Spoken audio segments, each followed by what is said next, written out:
Abominable is a new animated film from DreamWorks Animation. This film stars Chloe Bennett as a young girl named Yi, who is going through some family problems right now. She's become more distant from them after the passing of her father, but one night she goes up onto a rooftop to play the violin, where she discovers a Yeti that she names Everest. It's on the run from the secret government organization that is after it, trying to expose it to the world for profit. So Yi and two other people that she knows, Jin and Peng, decide to take this creature all the way back to where they think its home is. When the trailers were first coming out for this movie, I honestly wasn't really all that excited for it. Like, it looked fine for an animated film, like whatever. I didn't really get a whole lot of great buzz towards it while seeing the trailer. I just was very whatever towards it. I did find out though that it was premiering at the Toronto International Film Festival, so that kind of got me a little bit more interested. I didn't think this was going to be like a big awards-worthy movie or anything like that. I wasn't thinking this was going to be a masterpiece of animation, but it did get me thinking maybe this is better than what I think it's going to be going in from the trailers. So I went into this movie with an open mind, willing to give this story a chance if they had a great one to tell,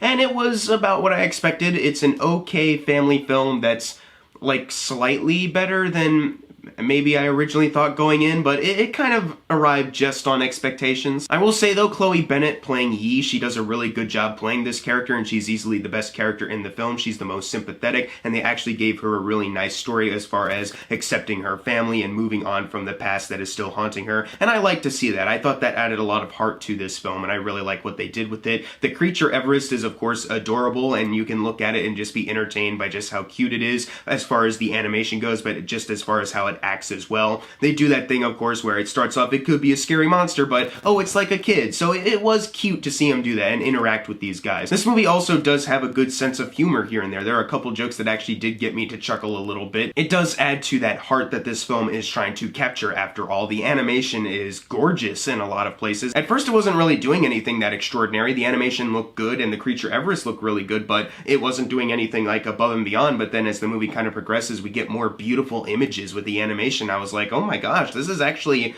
really great to see, and I'm really digging the visual vibe here. And lastly, the two side characters that accompany Yi, Jin, and Peng, I like them for the most part. I will say there's a couple places where they falter, but overall I did like what they were adding here while they were going along on the journey. As cute as this movie is though, you can tell that its heart is in the right place, but overall, it is just about your average kind of family film. I will say that the biggest problem I had with this movie walking out was definitely the villains, and it's not even really that it's all that generic. At first they start off with very basic villain character tropes that we've seen before, but then later on they try to twist it up as it continues. But my main issue with that is that they didn't really get me to care about these characters beforehand, so when all of a sudden they just on the flip of a dime start changing, it's like, I wish I had more investment with this, because this isn't a bad idea, but because I don't care, because you made me think that these characters were nothing to care about beforehand, I still just don't care right about now. Which is a big shame, because one of them is Eddie Izzard, who is a very talented guy. He could probably bring something to this. Unfortunately, he just kind of delivers very basic kind of dialogue, and not any special way, just about like what you'd expect from someone who's just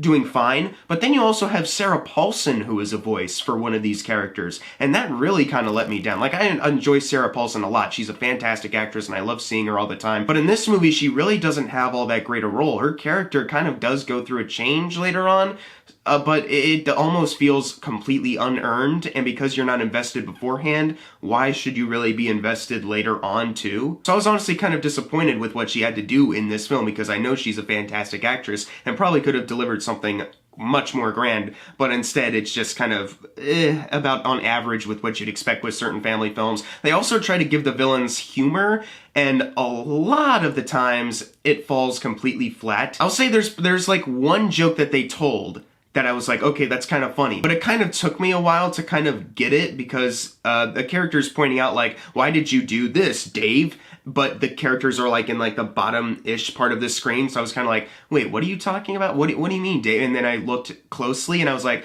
oh, that's what they're talking about. So the one funny joke that they had, it still took me a while to even get. So it also doesn't help that these villains are kind of stupid overall. Like, there's a moment where they're flying a helicopter very close to where Yi is about to hide Everest because he's out in the open, but because they don't shine a light on him, they expect us to think like, oh, they didn't see him, but they were very close by, and the guy actually looking and not flying the helicopter wasn't looking in that direction, but the guy flying the helicopter was, so he'd probably be like, hey, You see that over there to the guy next to him, and they find, like, they're just goofballs, and they're not even all that intimidating. Later on, when the villains are attempting to get the upper hand, there's no suspense or tension there at all. Like, I was just kind of checked out from them at this point as an antagonistic threat. I will say this movie also does have a problem with humor. For the most part, they get a lot of chuckle-worthy moments, a lot of sweet stuff, but there are some jokes they tell that just kind of fall flat, and it's like, that could have been a little bit stronger, a little bit strongly told, or maybe just structured in the sequence itself. The movie also kind of opens up really rushed. Like, it opens up on that kind of sequence, and I thought it was going to go this way, where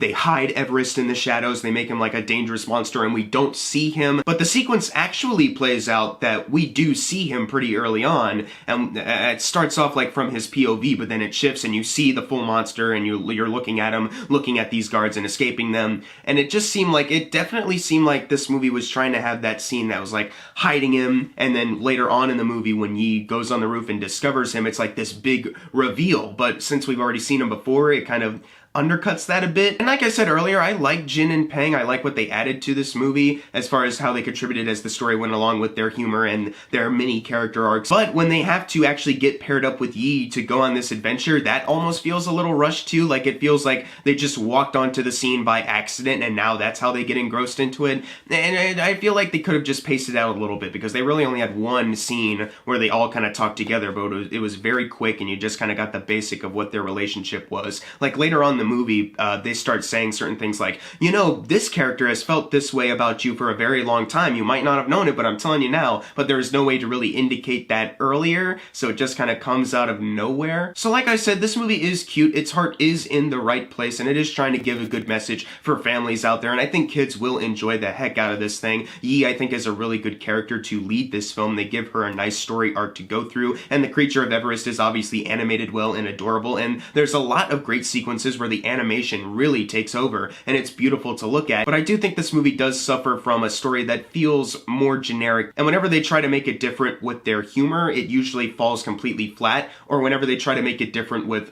certain character twists, it doesn't feel developed on enough to begin with, so you're just kind of left thinking, whatever. Like, it's a big, I'm really indifferent towards this film. I could probably watch this again because it is fun enough in a lot of places. Aside from the humor that fell flat completely, there are some moments that got me to chuckle, and I can be mesmerized by visuals enough to be entertained by this at least. There's a couple fun chases that they have, but overall I really do think the story is what's undercutting it here, and a lot of its humor making it fall flat. I'm gonna give Abominable a C+. It's fine enough for kids and families, although the kids in my theater were not paying attention and they were just talking to their parents the whole time. But, you know, I'm sure other kids out there that do go see this movie will probably get a kick out of it. It is cute enough for them. I will say, though, if you're looking for the next Toy Story 4 or Lego Movie Part 2 or How to Train Your Dragon: The Hidden World of this year, you're not going to find that with this movie, but it's fine enough for the kids, so either take them to see it in the theater because it's great to see in the theater visually, or you can just rent it at home and just sit them down and have them watch it. Either way, they'll probably like it. But if you've seen Abominable, leave in the comments below what you thought of it, and as always, thank you guys for watching. Make sure to subscribe. I'm Jackson Fulcher. See you guys next time.